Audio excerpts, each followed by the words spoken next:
할렐루야. 오늘의 말씀을 통해서 하나님의 은혜와 사랑을 깨닫는 복된 시간 되기를 간절히 바랍니다.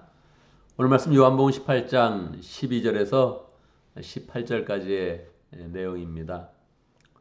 오늘 내용은 예수님께서 체포되어서 대제사장에게 끌려가셨을 때에 이제 어떠한 일이 일어나는지를 우리에게 보여주고 있습니다. 이 말씀을 접할 때에 우리의 그런 그 마음 가운데 예수님은 누구신가? 예수님은 나와 어떠한 관계를 가지고 있는가를 조금 더 생각을 해 보아야 됩니다. 왜냐하면 누가 끌려갔다 그랬을 때, 누가 끌려가서 감옥에 갇히거나 고문을 받는다고 했을 때 그 사람이 나와 상관이 없다면 그 내용이 굉장히 건조하게 들려집니다.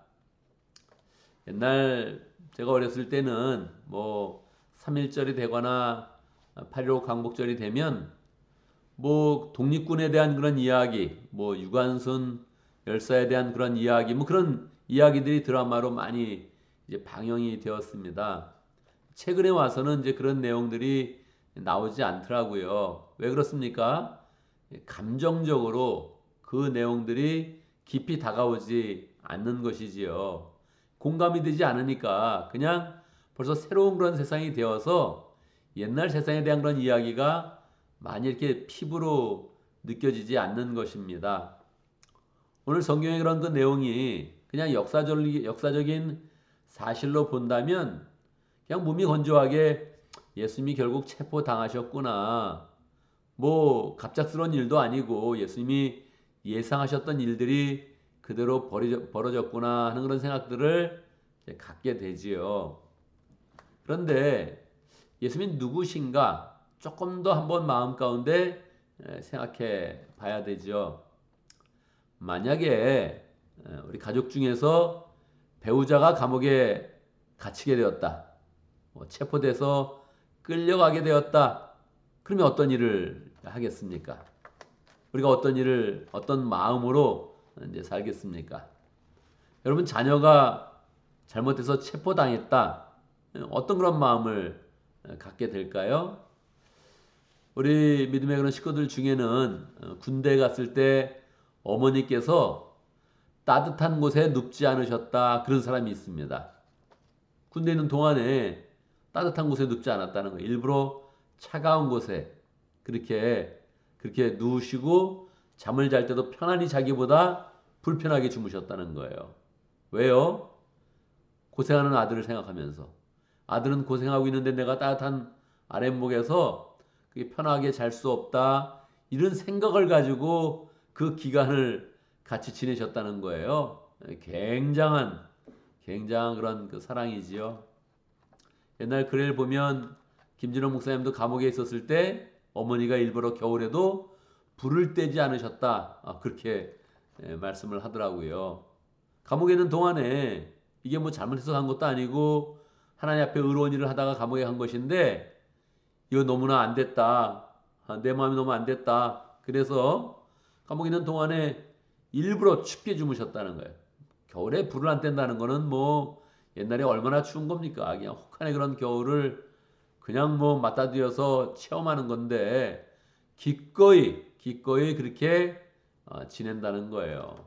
그러니까 우리의 마음 가운데 예수님이 배우자처럼 느껴지거나 또는 가족처럼 느껴지거나 사랑하는 그런 자녀처럼 느껴진다면 이 이야기를 이렇게 들으면서 우리는 그 마음이 막 이렇게 움직이는 거죠. 근데 뭐 예수님이 좀 고생 좀 하셨나 보다 이렇게 생각하면 이 내용 자체가 이제 별로 의미가 별로 없는 것입니다. 그래서 내용을 보면서 계속 예수님이 나에게 어떤 존재냐 성경은 그렇게 계속 이야기를 합니다. 예수님과 우리의 그런 관계는 배우자의 그런 관계이다. 하나님 아버지는 부모와 자식의 그런 관계이다. 그렇게 이제 이야기를 이제 하잖아요. 그래서 예수님을 이제 배우자처럼 느끼면서 이 말씀을 봐야 되죠. 예수님이 이제 사람들에게 끌려가는데 첫 번째는 안나스에게 가서 신문을 받았다. 그렇게 이제 이야기를 하죠. 안나스는 당시에 공식적인 대제사장이 아닙니다. 원래 대제사장이었는데 그가 이제 로마가 이스라엘을 이제 식민지로 만들면서 그를 폐위시킨 거죠. 그리고 이제 그의 사위였던 가야바라는 그런 대제사장을 이제 세웁니다. 요게 요한복음의 약간의 디테일입니다.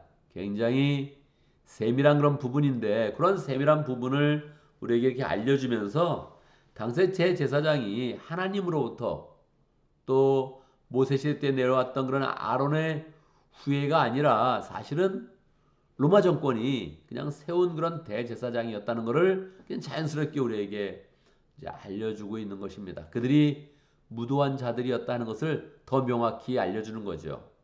사실 대제사장이 예수님을 잡아가는 그런 내용이 이상한 일이잖아요. 그러니까 그런 내용들을 안나스를 언급을 하면서 명확하게 그 사실을 드러내고 있는 것입니다.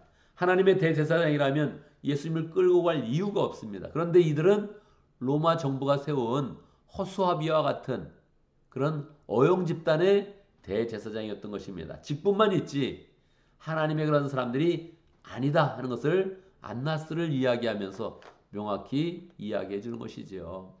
그런 자들이었으니까 안나스나 가야바나 다 뭐 어용 집단이고 나중에 다 정부에 빌붙어서 대제사장직을 유지하고 있는 사람들이니까 그런 사람들은 예수님을 끌고 갈 수 있죠. 예수님에 대해서 유혹감을 느끼고 그렇게 무도하게 행할 수 있지요. 예수님을 끌고 와서 막 그렇게 이제 뭐 신문을 이제 하는 것입니다. 근데 요 과정에 우리의 입장은 이제 제자들의 입장이니까 예수님이 끌려가서 막 신문 받을 때 제자들은 뭐 할 거냐? 뭐 합니까? 공간복음서에 보면 다 제자들은 도망갔습니다. 그런데 여기서 이제 또 깨알 디테일이 나오는 거죠. 요한복음에 깨알 디테일이 나오는 거죠.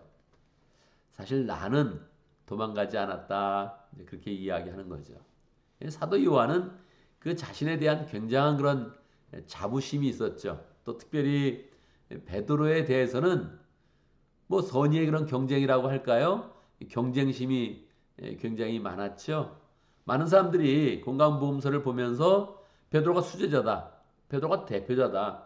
베드로는 항상 예수님 곁에 있었다. 이런 느낌을 주는 그런 그 내용 때문에 베드로를 항상 이렇게 더 존경하는 입장을 가졌는데 한참 30년 지난 뒤에 사도 요한은 이야기하는 거죠. 사실은 아니다. 내가 예수님과 가까웠고 내가 예수님께 사랑을 제일 많이 받았고 또 사실 예수님에 대해서는 내가 제일 잘 안다. 이런 입장에서 요한복음을 기록을 하지요. 그래서 요 예수님이 잡혀가시고 이제 제자들이 도망가고 원래는 베드로가 거기를 기웃기웃하다가 결국은 대제사장 집에 들어가서 3번 부인하는 그런 내용이 나오는데 그 내용에 대해서 교정을 하는 겁니다. 이 교정이 정말 사실 너무 강력한 것이어서 사람들은 요한복음이 처음 나왔을 때 너무 놀랐습니다. 심지어는 이게 사실인가 할 정도로 놀랐습니다. 우리가 알던 그런 복음서와 다르다는 거죠. 특별히 베드로에 대해서 베드로와 요한의 관계에 대해서는 너무 다르네. 굉장한 그런 충격을 받아서 이 복음서가 정경으로 받아들일 때 요한복음은 좀 시간이 다른 그런 복음서에 비해서 훨씬 더 많이 걸렸습니다. 조금 더 늦게 정경으로 인정을 받았지요. 요한이 말하는 그런 사실의 디테일은 무엇입니까?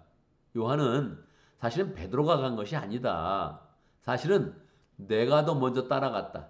내가 예수님이 대제사장 집에 끌려갔을 때 나는 거기를 들어가 있었다. 아예.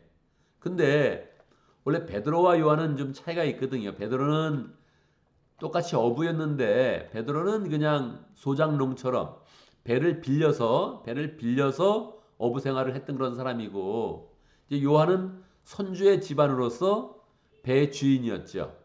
그래서 공간복음서에 보면 베드로는 그냥 예수님을 따라갔다 했는데 요한은 아버지와 부친과 배를 남겨두고 예수님을 따라갔다. 그렇게 표현되어 있거든요. 그러니까 요한은 선주였던 거예요. 그래서 배를 또 여러 채 가지고 있었던 그런 집안이었던 거죠. 그래서 유력한 그런 집안이었고 돈이 많았기 때문에 대제사장하고 알았다는 거예요. 평소에 왕래를 할 수 있었고 또 대제사장의 하인들도 요한을 알 정도였다는 거예요. 그래서 요한은 그 대제사장 집에 들어갈 때 아무런 제지도 받지 않고 하인들이 그를 알아보고 그냥 들어가는 것을 인정해 줬다는 거예요. 그래서 요한은 이미 거기에 들어가 있었고 베드로는 기웃기웃하고 있을 때 그 요한이 밖에 나가서 베드로를 데리고 들어왔다는 거예요. 그러니까 모든 사람들은 다 한 사람 베드로가 거기에 들어가서 예수님을 3번 부인한 걸로 알고 있었는데 그게 아니라는 거죠. 요한은 원래 내가 그곳에 있었고 베드로가 그 집에 들어올 수 있었던 그 이유도 사실은 내가 밖에 나가서 베드로를 데리고 들어올 때 하인이 밖에 있었는데 내 얼굴을 알아보고 베드로까지 들어오게 해줬다. 이제 이렇게 이야기를 하는 거죠. 그 상황 가운데 요한은 이미 알고 있으니까 뭐 그냥 넘어가고 아예 그냥 알면서도 모른 척 해주고 베드로가 거기 있으니까 다른 하인이 와서 베드로에게 당신이 예수의 그런 제자가 아니냐 이렇게 이제 물어봤다는 거예요. 그때 베드로가 아니다 이제 하면서 그냥 거기서 아주 쭈삣쭈삣하면서 또 사람들 두려워하면서 불을 쬐고 있었다. 이제 그렇게 이야기를 이제 해주는 거죠. 요건 그냥 요한이 말하는 그런 디테일이니까 그런 세부적인 그런 내용이 있었구나 하는 것을 우리가 알게 되고요. 우리가 취할 그런 자세는 내가 예수님의 제자라면 그 당시에 있었던 제자라면 나는 어떻게 할 것이냐. 요한처럼 담대하게 거기 들어가서 그 상황들을 파악할 것이냐. 아니면 베드로처럼 쭈삣쭈삣 있다가 결국 들어가서 그 예수님이 신문 받는 그런 장면을 보면서 결국은 예수님을 부인할 것이냐. 아니면 나 몰라라. 그러면서 그냥 도망갈 것이냐. 여러분 우리 시대에 이 믿음 때문에 핍박이 오겠습니까? 안 오겠습니까? 뭐 지금 예상으로는 아마 그냥 우리가 어느 정도 우리 신앙생활은 자유롭게 하면서 그냥 우리 그런 삶을 살지 않겠습니까? 그런데 지금의 상황은 법으로나 분위기로나 굉장히 어려워지는 겁니다. 영국이나 미국이나 이미 전도하면서 체포된 그런 사례는 많이 있습니다. 공적으로 전도하지 마시오. 이게 법입니다. 지금 법이고 그 법을 어길 때에 체포되는 그런 상황이 여러 개가 있습니다. 교회에서도 설교하지 못하는 그런 내용이 이미 있지 않습니까? 인권법에 의해서 이런 것은 설교하지 마시오. 그렇게 설교하면 어떻게 됩니까? 누가 신고하면 체포되게 돼 있죠.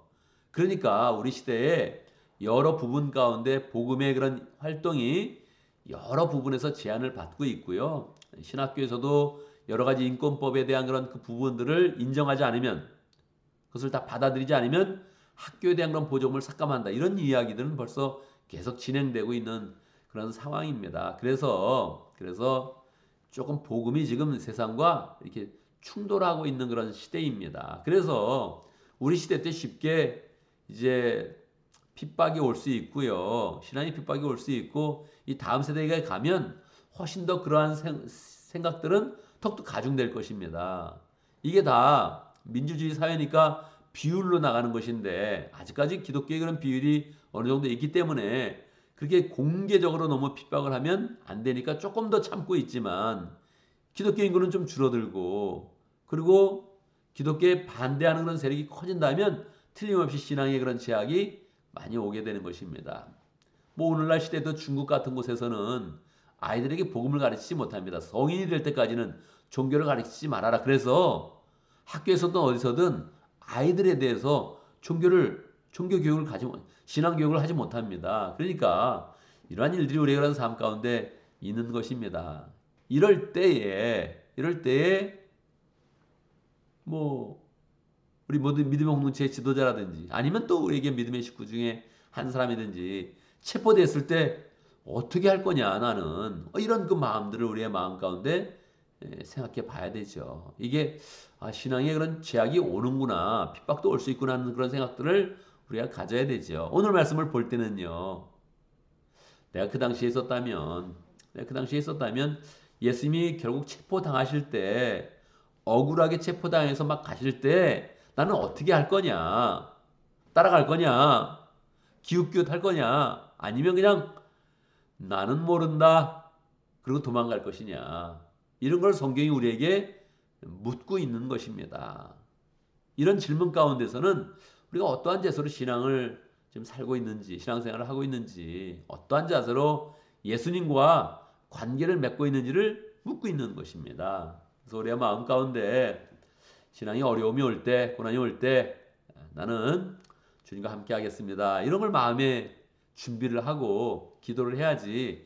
그렇지 않고 우리의 그런 삶 가운데 어려움이 탁 닥치면, 신앙 때문에 있는 그런 고난이 있다면 하고서 그냥 놀라면서 그냥 정신없이 도망가는 그런 사람이 되는 것입니다. 얼마나 또 생각해보면 부끄러운 일입니까? 예수를 믿는다고 했는데 조금의 어려움이 있어서 그냥 신앙을 다 그냥 팽개치는 그런 그 모습은 얼마나 부끄러운 모습입니까?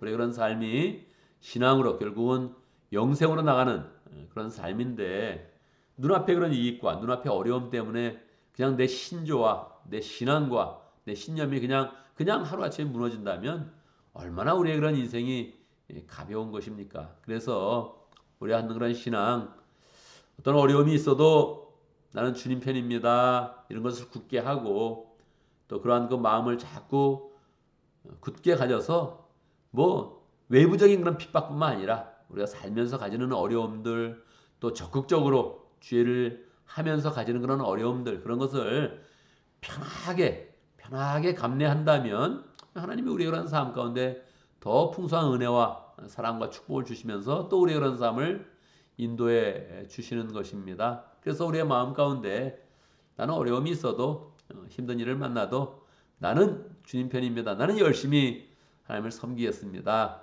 할렐루야. 이런 그 마음들을 딱 가져서 실제로 우리의 삶 가운데 힘든 일이 있어도 그냥 여유 있는 그런 모습으로 감당하고 의연한 그런 모습으로 대처를 하면 거기에 더 많은 그런 선택의 그런 폭이 나오고 여러 가지 그런 결정들을 더 쉽게 할 수 있는 그런 생각의 여유도 갖게 되는 것입니다. 그래서 우리 이런 그 마음 가운데 예수님이 이제 계속 고난으로 깊이 들어가는 그런 모습을 보고 있는데, 그때마다 안타까운 마음 가지고 또 예수님에 대해서 사랑하는 그런 그 마음 가지고 또 이렇게 이 부분을 공감하면서 우리 가운데 그런 일이 있어도 나는 감당하겠습니다, 이런 마음을 가지면서 또 신앙을 풍성케 하고 굳건하게 하는 복된 삶이 되기를 간절히 바랍니다. 오늘도 말씀 가운데 기도 제목을 붙잡습니다. 내가 더 예수님을 잘 사랑하고 또 예수님과 하나 된 그런 삶으로 어떤 어려움이든지 예수님처럼 의연하게 모든 걸 다 잘 감당하는 복된 삶 될 수 있도록 그렇게 함께 기도합니다. 오늘도 목장을 위해서 기도하는데 오늘 민글라바 목장을 위해서 기도하겠습니다. 이주 목자님, 이로주 목님 위해서 기도하고, 또 목원들 위해서 기도할 때 이제 또 이 목장이 분가할 때가 되었는데 하나님의 은혜 가운데 또 잘 분가할 수 있도록 그렇게 함께 축복하면서 기도합니다. 특히 또 이준 집사님은 몸이 아픕니다. 다리 다친 것도 잘 속히 회복될 수 있도록 그 가운데 생활도 잘 할 수 있도록 축복하면서 기도합니다.